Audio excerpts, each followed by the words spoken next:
بسم الله الرحمن الرحيم لم يكن الذين كفروا من أهل الكتاب والمشركين منفكين حتى تأتيهم البينة رسول من الله يتلو صحفا مطهرة فيها كتب قيمة وما تفرق الذين أوتوا الكتاب إلا من بعد ما جاءتهم البينة وما أمروا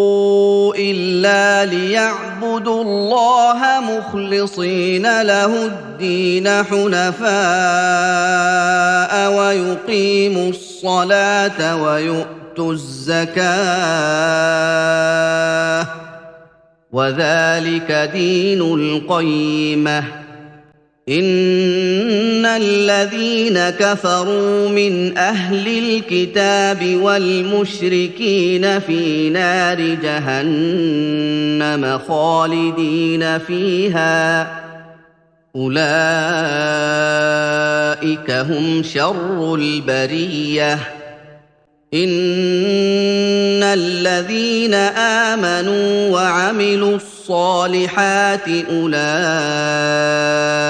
هم خير البرية جزاؤهم عند ربهم جنات عدن تجري من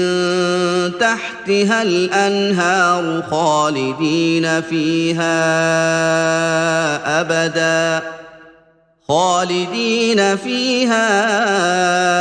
أبدا رضي الله عنهم ورضوا عنه